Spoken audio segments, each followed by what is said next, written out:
Pagi ini saya akan sharing berbagi sebuah pengajaran firman Allah yang saya berikan judul kuat di dalam Tuhan.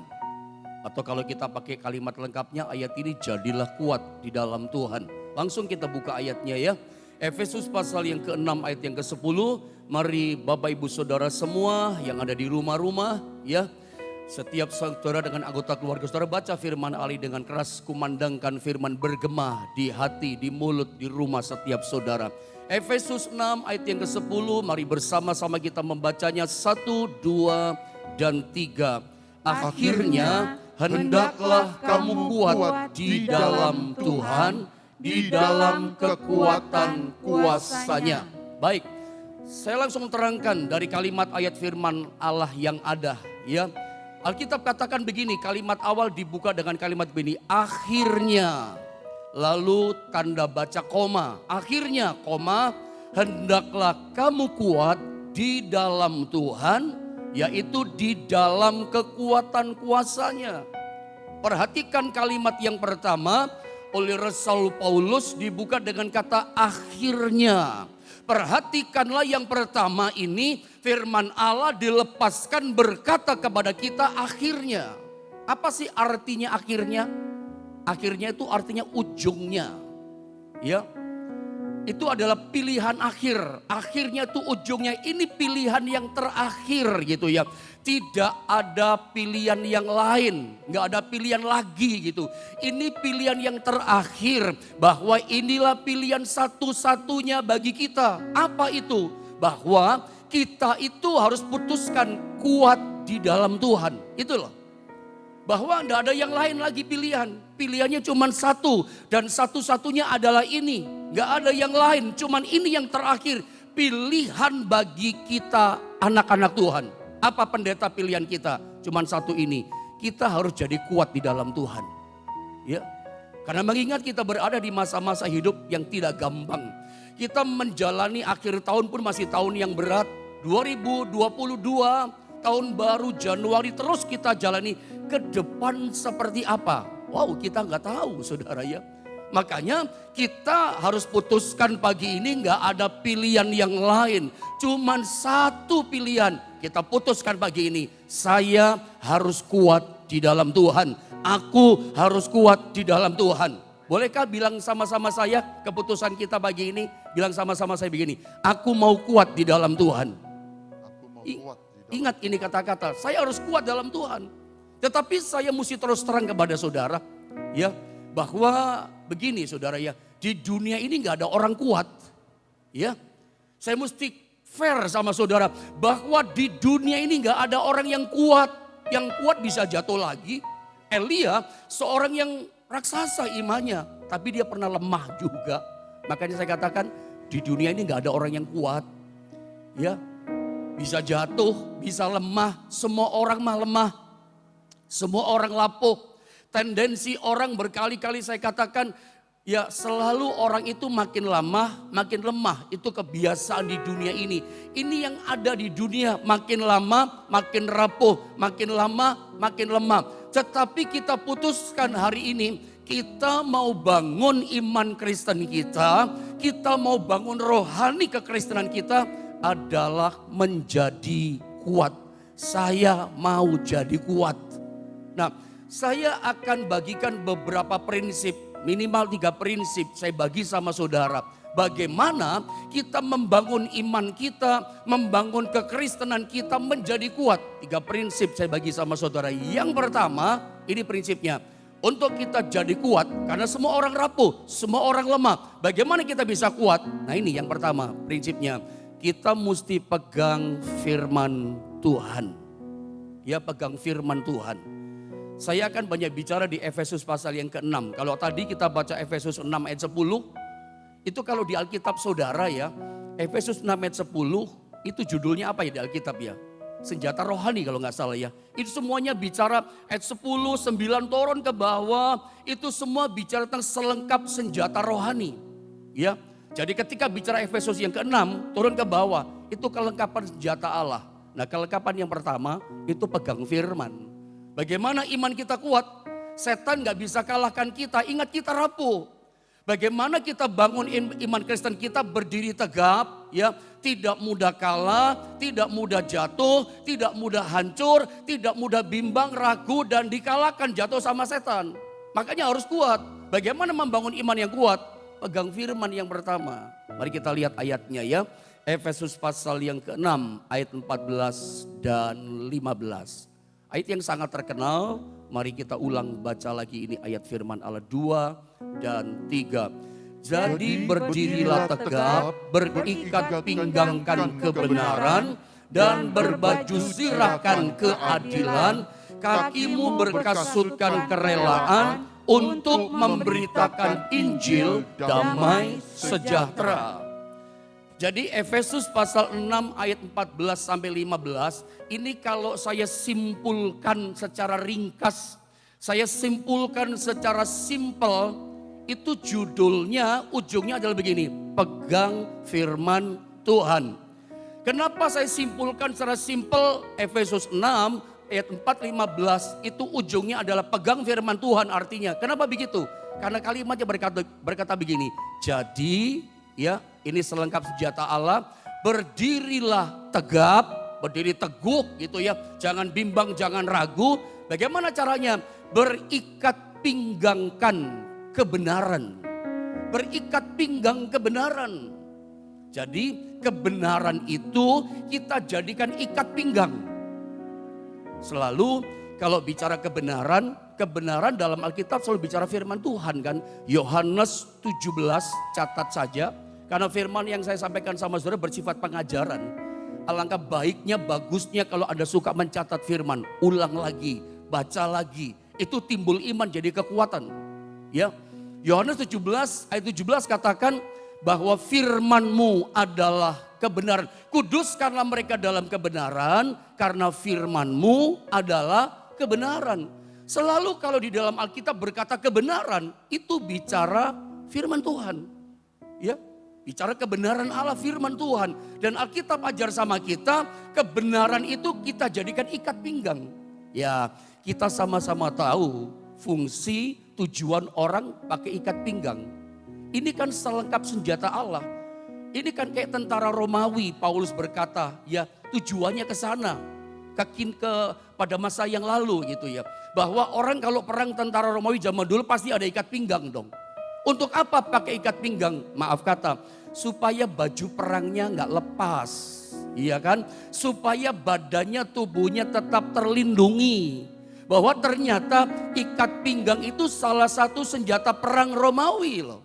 Ikat pinggang supaya bajunya tidak lepas, badan tetap terjaga dan terlindungi. Sehingga saya bisa berkata kepada Anda bahwa Tuhan berkata bagaimana supaya iman kita kuat. Bagaimana kita membangun rohani kita kuat? Yang pertama, pegang firman.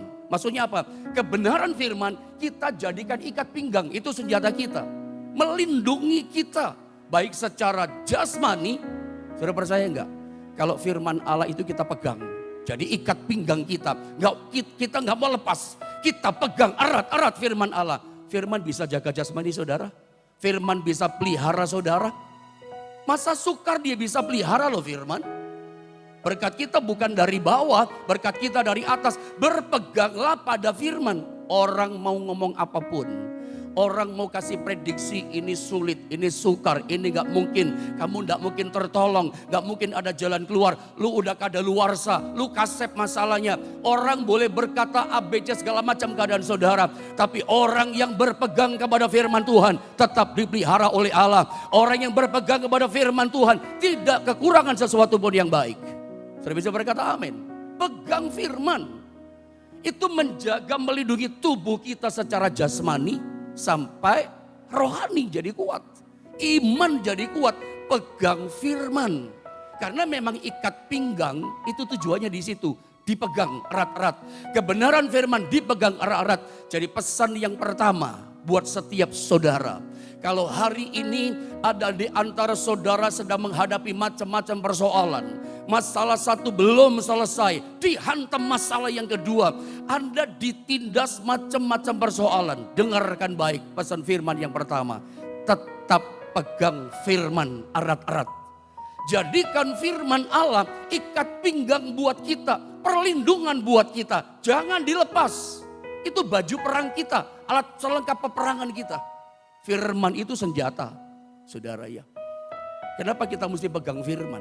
Ya supaya kuat. Saya kasih perbandingan ayat Ulangan 11. Ayat ini sering saya ajar sama saudara. Tidak ada salahnya kan saya sodorkan lagi. Karena memang ini tujuannya. Pegang firman untuk ini. Saya baca Ulangan 11 ayat 8 saudara. Dikatakan begini. Jadi kamu harus berpegang pada sebagian perintah? Enggak.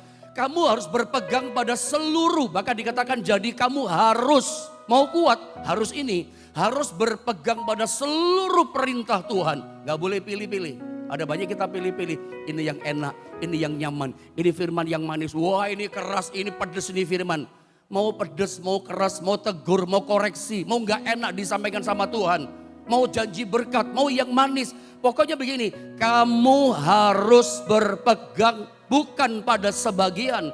Tapi seluruh perintah Tuhan kita mesti pegang. Tujuannya untuk apa? Kita pegang firman kebenaran. Jadi ikat pinggang. Lihat kalimat berikutnya. Yang kusampaikan kepadamu pada hari ini. Musa katakan kamu harus pegang. Supaya apa tujuannya? Supaya kamu kuat. Katakan amin. Untuk apa kita pegang firman Allah saudara? Supaya kamu kuat. Supaya kita kuat. Kuat untuk apa? Kalau iman kita sudah kuat, untuk apa pendeta? Ayat ini berkata begini, Perjanjian Lama mengajar. Untuk memasuki, bilang sama-sama saya memasuki.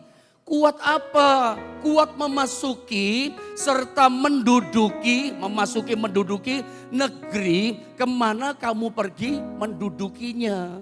Tanah Kanaan, tanah perjanjian. Minggu kemarin saya ajarkan sama saudara, tanah Kanaan bicara tentang berkat Tuhan. Kalau Anda berdoa, dikabulkan sama Tuhan, Tuhan saya ngontrak capek, Tuhan ngontrak, Tuhan kasih rumah dong, dijawab dikasih rumah.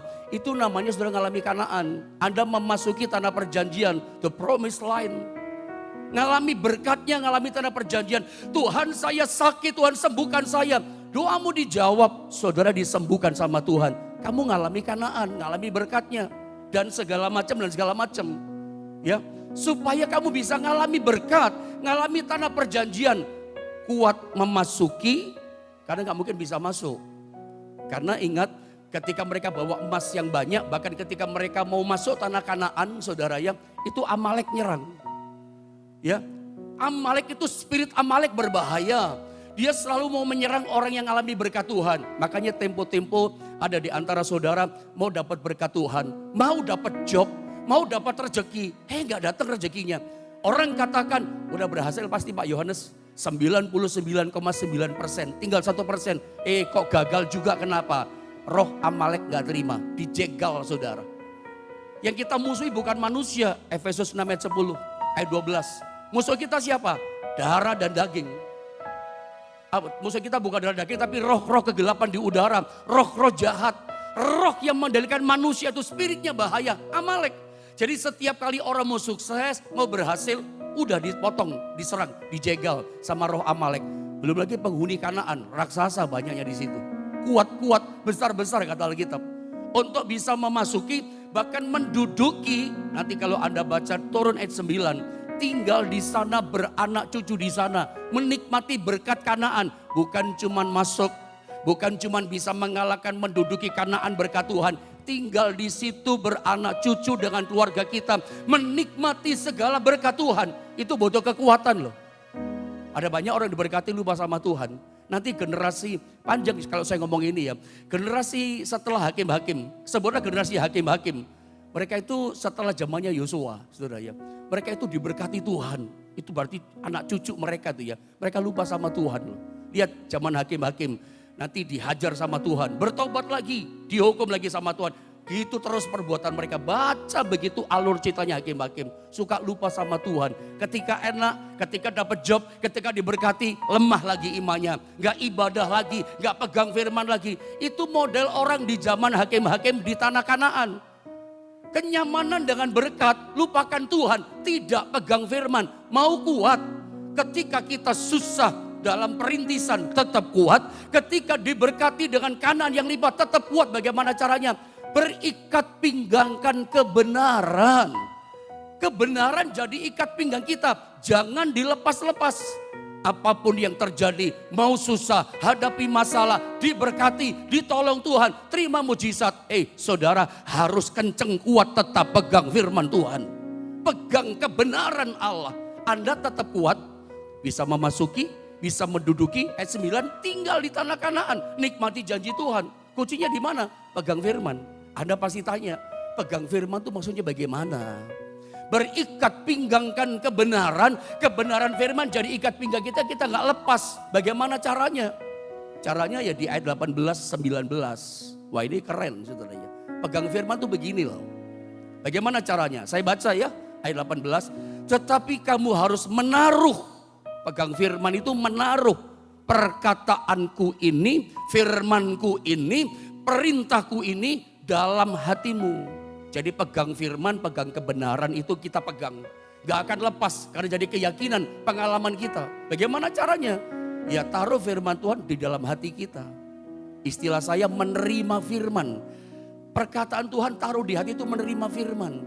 Ya, firman Tuhan yang kita baca masukkan di hati, berharga buat kita. Firman Tuhan yang beritakan firman siapa saja, gak usah pele-pele gitu ya.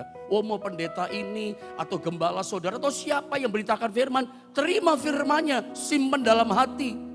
Ya, belajar seperti jemaat di Tesalonika, menerima perkataan firman seperti menerima perkataan Allah.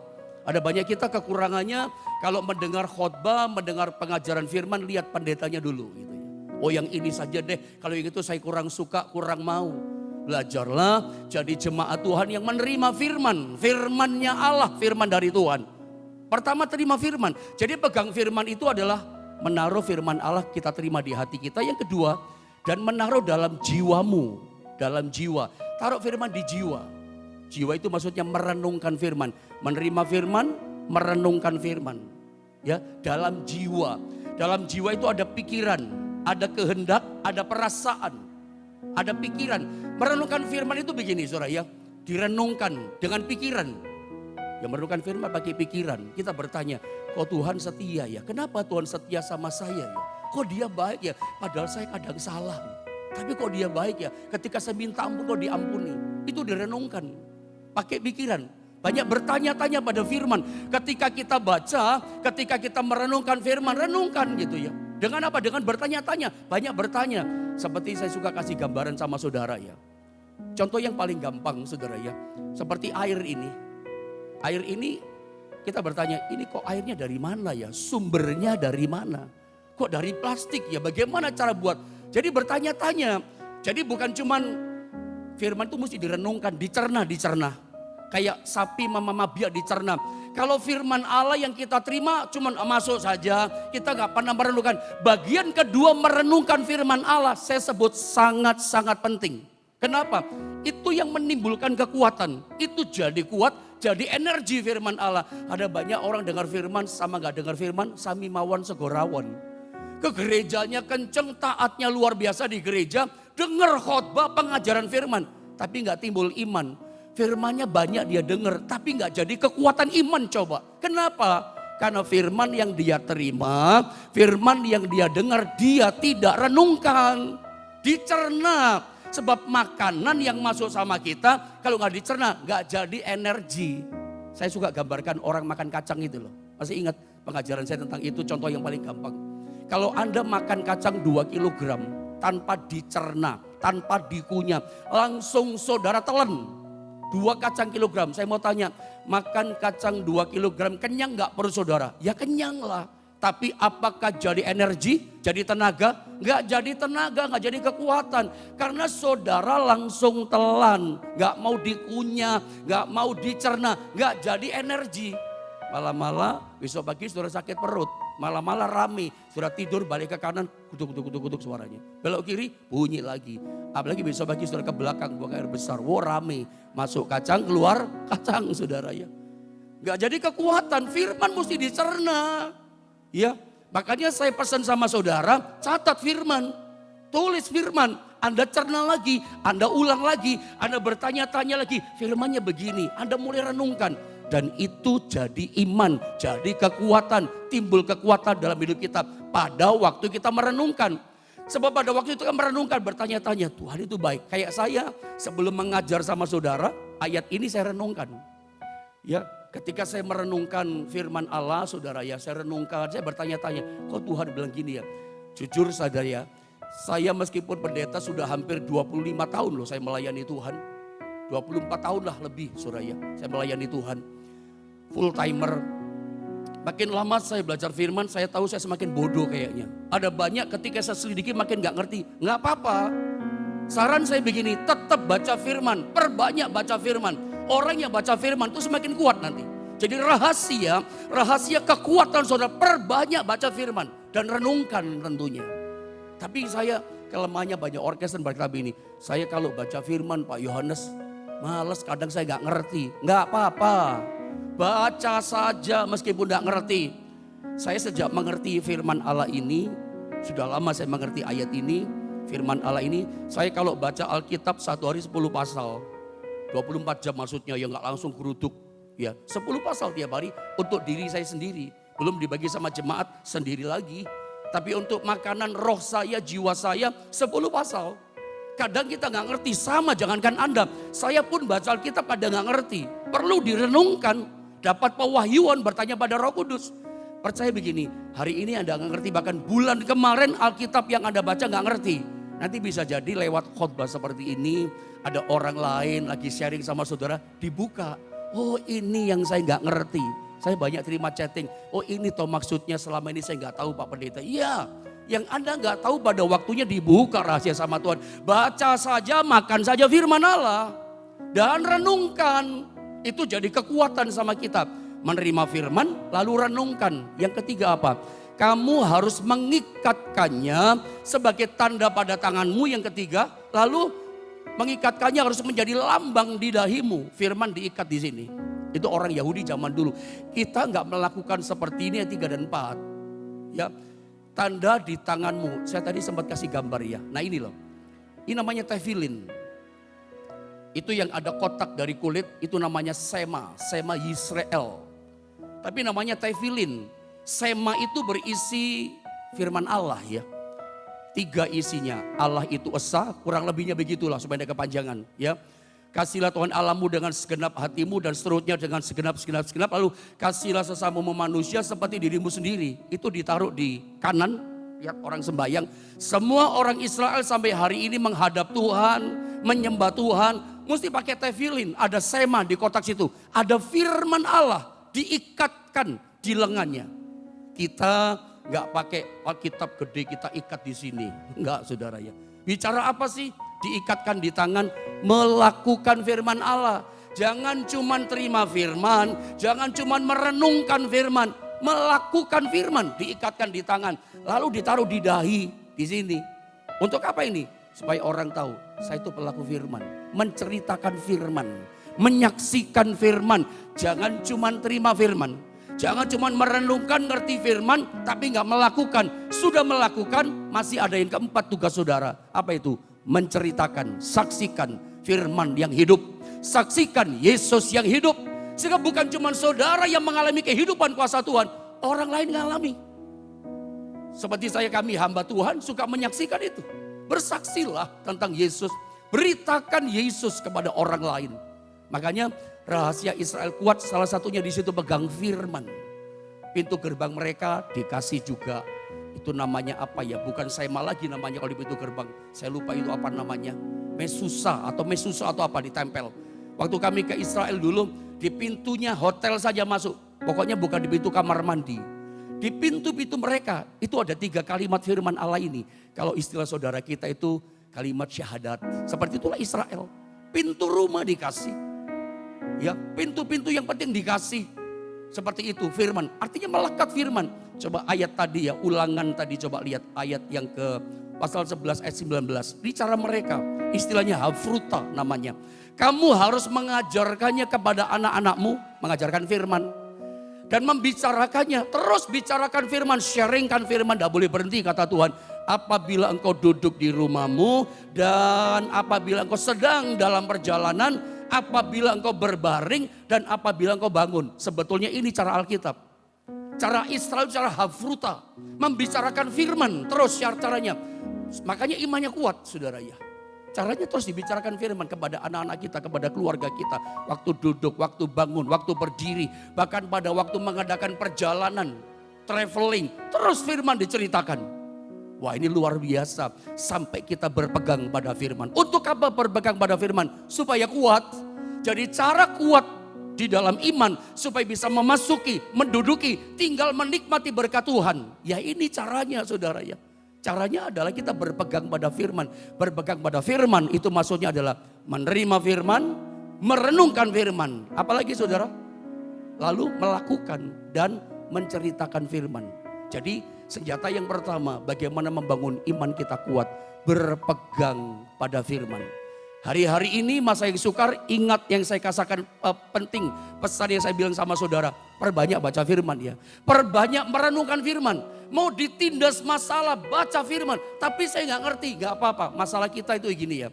Kalau baca koran, dari mata kecil, sipit, sampai jadi besar mata kita. Oh melek, hilang ngantuknya.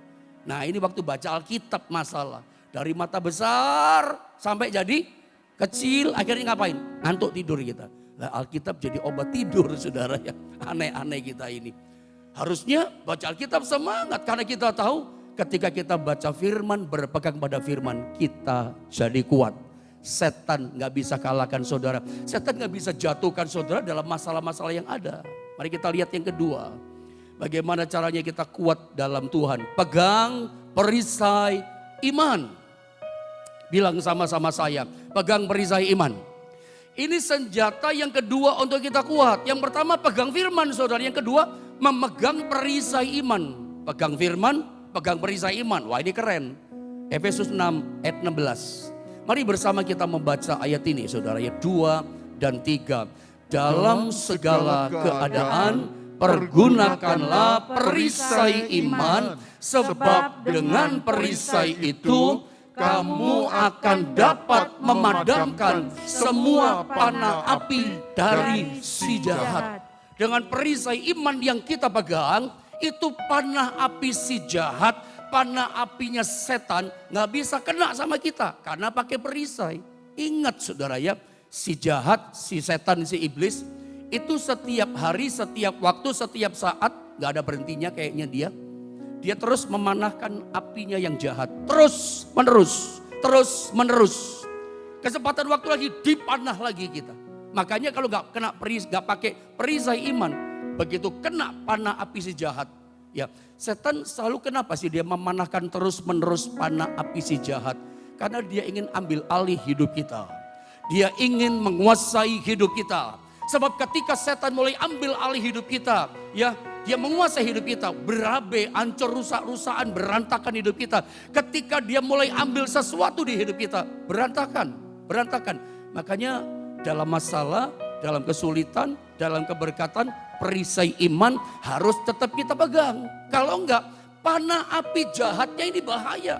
Ketika dia kena sama kita panah api jahat. Makanya orang tempo-tempo ketika dia kena masalah, hadapi kesulitan, jadi stres. Itu kena api si jahat. Jadi depresi, itu kena panah api si jahat.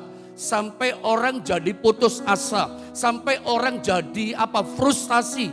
Yang paling berbahaya, panah api si jahat. Sampai orang akhirnya bunuh diri. Kenapa orang bunuh diri? Karena kena panah api dari si jahat.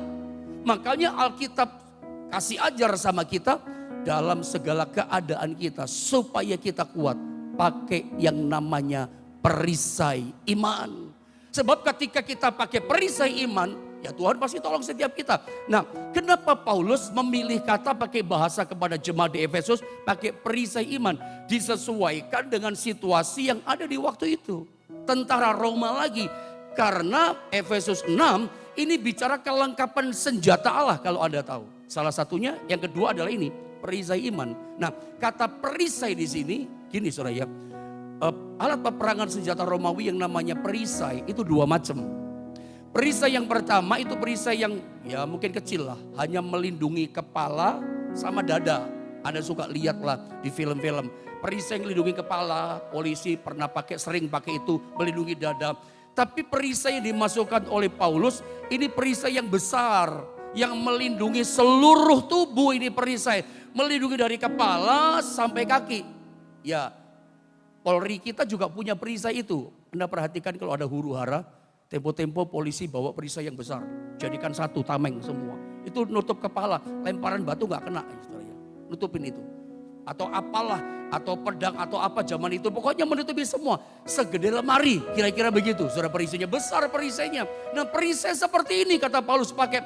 Melindungi seluruh kehidupan kita. Jadi perisai ini. Perisai iman. Iman kita kepada Tuhan. Itu perisai loh. Itu benteng. Hasil dari pegang firman. Merenungkan firman tadi. Timbul iman. Nah iman itu jadi perisai kita.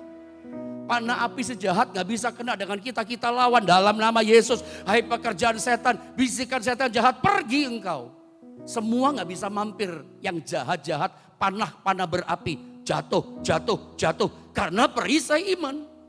Yang melindungi seluruh tubuh kita. Iman itu penting loh. Ini membuat orang tidak bimbang, tidak ragu hadapi persoalan. Saya berdoa menutup akhir tahun ini sampai memasuki tahun depan kita punya kekuatan iman. Gak bimbang, gak ragu. Melangkah dengan iman. Tuhan menyertai saya. Saya lebih daripada pemenang. Wah itu perisai iman tuh saudara ya. Gak bimbang, gak ragu. Setan gak ada kesempatan panahnya masuk sama kita. Di pikiran kita, di hati kita gak bisa. Ada perisai iman. Ini penting loh perisai iman. Saya mungkin pernah cerita sama saudara ya. Satu kali saya pernah fellowship hamba-hamba Tuhan.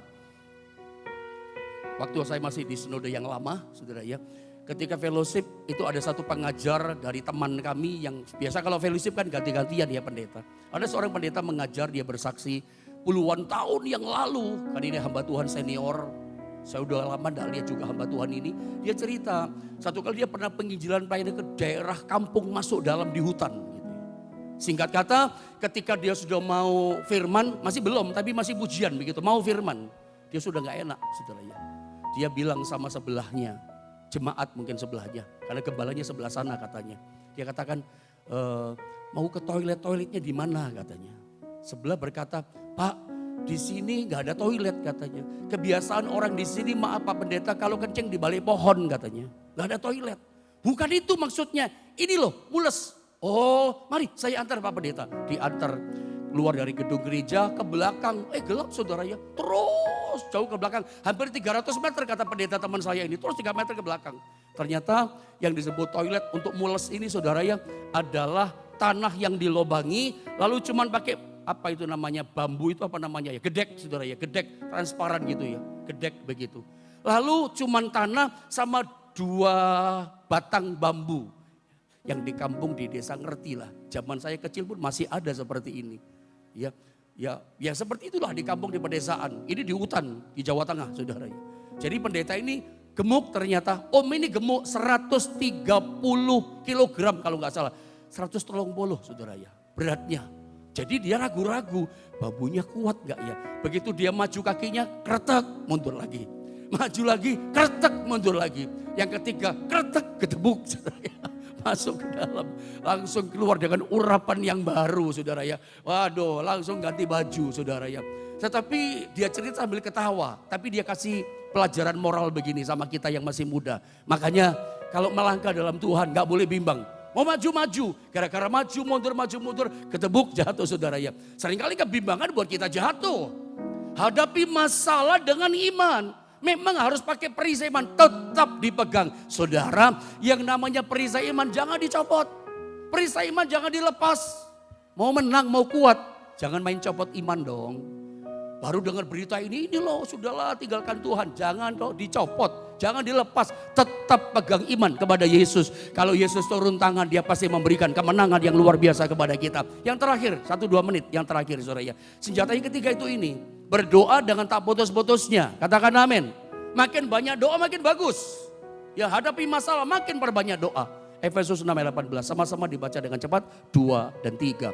dalam segala doa dan permohonan, berdoalah setiap waktu di dalam roh, dan berjaga-jagalah di dalam doamu itu dengan permohonan yang tak putus-putusnya untuk segala orang kudus. Berdoa tak putus-putusnya, itu contoh dari Alkitab.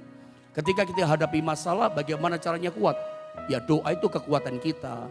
Berdoalah dengan tidak putus-putusnya. Berdoa itu singkatnya begini, kita berserah sama Tuhan. Kita berdoa, kita menyadari kita nggak mampu. Saya nggak kuat hadapi masalah ini Tuhan. Makanya kita berdoa kepada Tuhan, berserah kepada Dia. Bawa masalah kita kepada Tuhan. Saya percaya ketika Tuhan turun tangan menolong kita, nggak ada satu kekuatan, masalah atau kuasa apapun yang bisa menghalangi Tuhan. Tuhan pasti memberikan kemenangan kepada saudara. Nggak ada yang bisa lawan Tuhan kalau Dia turun tangan menolong saudara. Makanya pagi ini lewat pengajaran firman Allah ini, saya mau beritahu pada saudara, adakah yang saudara hadapi masalah? Berserah kepada Tuhan seperti pujian tadi. Berserah kepada Dia itu membuat Dia turun tangan menolong kita. Kalau Dia sudah tolong kita, nggak ada yang bisa lawan. Gak ada kekuatan bisa lawan Tuhan. Menghadapi akhir tahun seperti apa kita gak tahu. Tahun baru pun seperti apa. Tinggal beberapa bulan lagi. Mari saya ajak saudara semuanya berserah kepada kekuatan Tuhan. Pakai kekuatan doa. Pegang firman Allah. Pegang perisai iman. Dan tetap tak putus-putusnya berdoa kepada Tuhan. Itu kunci kemenangan setiap kita.